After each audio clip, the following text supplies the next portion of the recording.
Some of you may have found it easy to fill those blanks with words of optimism, kindness, self-love, positivity.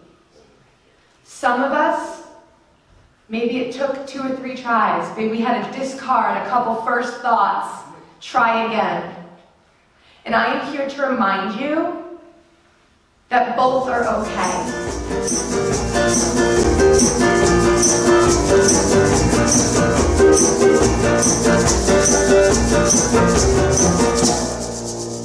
I have a message for you today I really think that you are going to enjoy. And I want to begin with a quote. Mind is the master power that molds and makes. A man is mind, and evermore he takes. The tool of thought and sharing what he wills brings forth 1,000 joys, 1,000 ills. He thinks in secret, and it comes to pass. Environment is but his looking glass. This is a quote by someone named James Allen. He's an author and a self-help pioneer. Now that quote might show up differently to every single one of you in the room. I'm going to share with you now how it shows up for me. He's talking about choosing our own perspectives. We choose our perspectives. Our perspectives create our reality. We are, without a doubt, the creators of our own reality. And we're hearing this concept more and more and more, right? Authors, writers, gurus past and present. Reverend Paula has mentioned it. Last time I was up here, I mentioned it, right? That's what we spoke about, the power of the mind.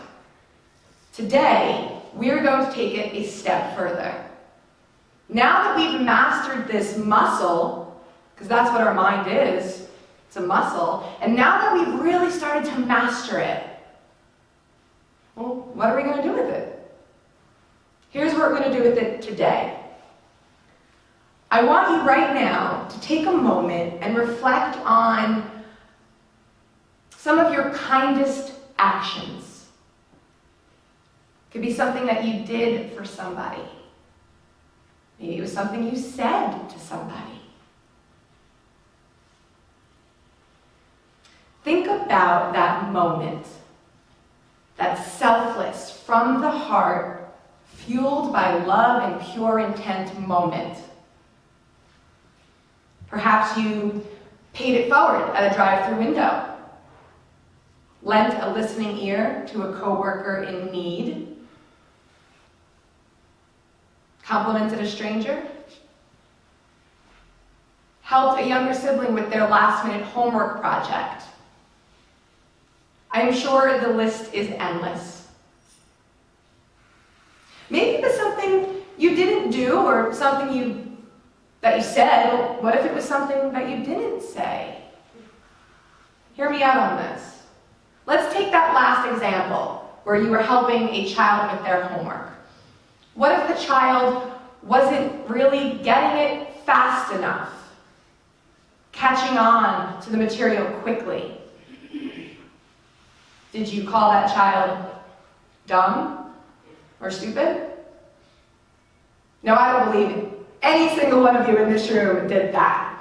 What I do think that might have happened is where you exercise patience and empathy, compassion, and understanding for that child.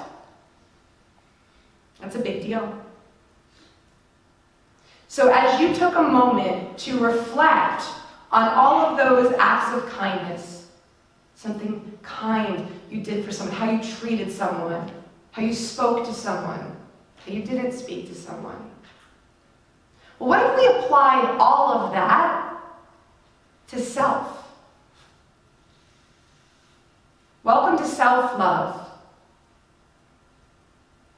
And are we doing that? How are we speaking to ourselves on the day-to-day basis? How are we treating ourselves? Today, when I stood in front of the mirror, did I own it? I said, ooh, I look so good. No, I changed my outfit 5 times. Why are we doing this? Why do we treat those that we love and care about so well? And we don't always treat ourselves so well. Let's have a little fun with this. Because I'm up here and you have to do what I say. I'm going to begin a sentence and you're going to complete it. Now don't panic. You can do it silently and in your seat. If you feel like shouting out, that's fine too. The choice is yours. It's a little self-love exercise, if you will. For example, if I was to say, I am good at, and then pause for us to answer. What I might want to do is say, I am good at, not math. Well, what if we didn't do that? What if I said, I am good at, and filled it with dance? Let's play a little bit. Here we go. I'm going to hold that space for you guys to answer in your minds and in your hearts. And start to take notice to what's coming up, what that autopilot conversation is for you. Here we go. I am worthy of.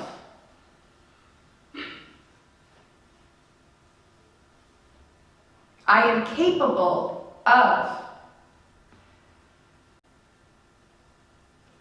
I am learning to.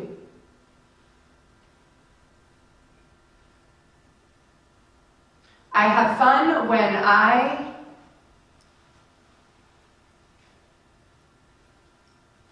My favorite quality about myself is.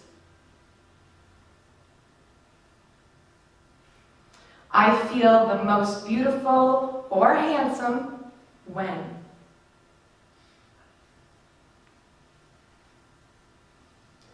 I deserve. I am grateful for.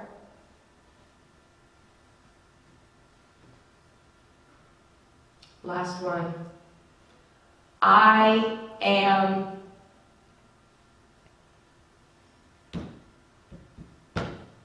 How do you do? Fabulous. That is wonderful to hear. Some of you may have found it easy to fill those blanks with words of optimism, kindness, self-love, positivity. Some of us, maybe it took 2 or 3 tries. Maybe we had to discard a couple first thoughts, try again. And I am here to remind you that both are okay. Because self-love is a practice. A practice. And it is amazing what can start to transform for you when you really start to listen to what you're saying to yourself. That awareness, it does wonders. In your lifetime, in our lifetime, change is everywhere. It's in relationships. It's in our career. Friendships. Sometimes we move. Things are constantly changing and evolving. It's great. But one thing that is constant, that you will always have, no matter where the environment you're sitting in or who you're sitting next to, is self. You will always be with you. You are your own best friend. So when we think about self-love, self-care, right? They go hand in hand. There's some things we think about. Maybe bubble baths. Taking time in your day For yourself, maybe just a 5-minute meditation. A walk on the beach. For me, maybe that grande salted caramel mocha latte that I don't have as often as I want to have. Have it a little more, maybe. How about my personal favorite, saying the word no? Because that's a lot of self-care and a lot of self-love right there. Creating healthy boundaries. No, thank you. No, that doesn't work for me. Complimenting yourself. Forgiving yourself. Holding space and anchoring light for yourself. Allowing yourself to be human. Imagine that. I invite you to continue powerfully on this path of the self-love practice. Next time you start to be mean to yourself, well, you just remember that I said that bullying of any kind is completely unacceptable, even if it's from within. I'd like to move into meditation. If you would like to come up to the pillows, I welcome you. I'm very nice. Come get close.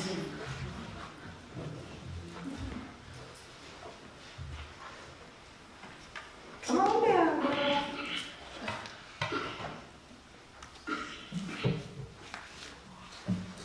Everybody comfortable? All right. Thank you, Willow.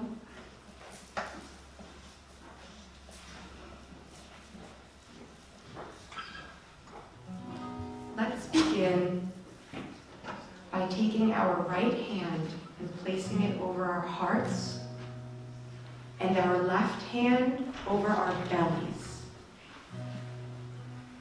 I invite you to do this to help you take notice to which fills with air first. Bring your attention to your breath. Feel the rise and fall of your lungs and your belly.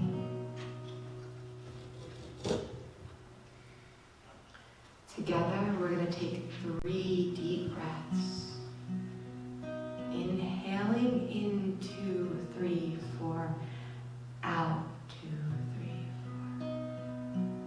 In 2, 3, 4. Out 2, 3, 4. In 2, 3, 4. Out 2, 3, 4. Wonderful. Allow your breathing to return to a natural, organic pace. Or you're welcome to keep that rhythm as well. Whatever is calling to you. Whatever is comfortable for you. Trust yourself and breathe.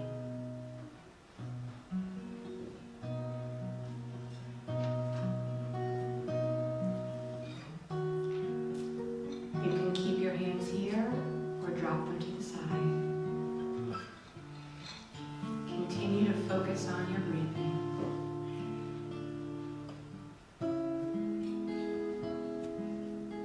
Notice how it slows down.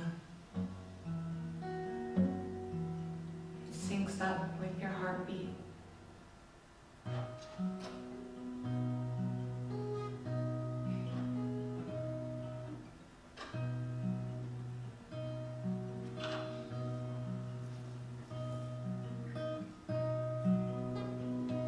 This is your space, your time, a space of calm and surrender, a space of power.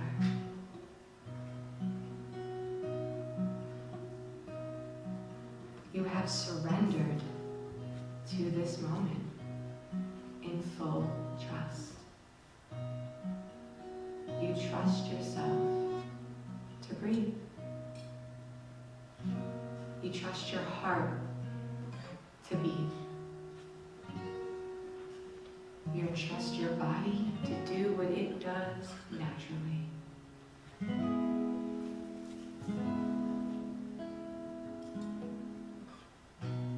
For the next several moments, you have no other place to be. Nothing is expected of you. Nothing is required from you.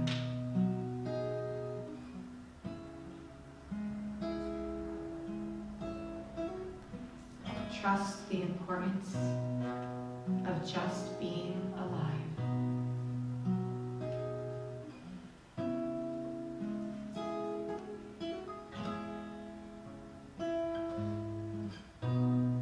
If thoughts float in, allow them to float on out. With no attachment and no reason to make yourself wrong. All is well.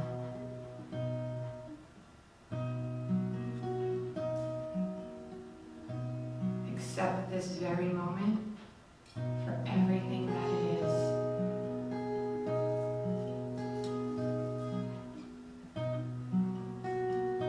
Disregard concern for what it might not be. Because everything is as it should be.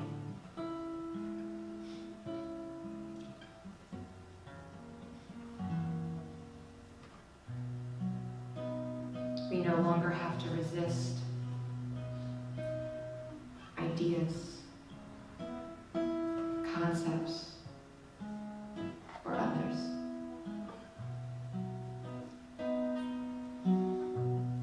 Let it all go.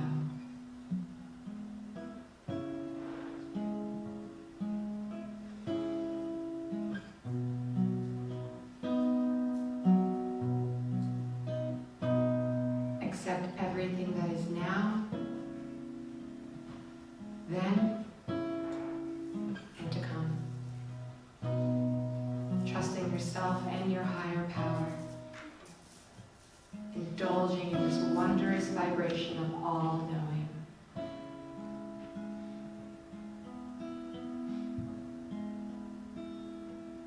Embrace your surrender to everything that is beyond your control.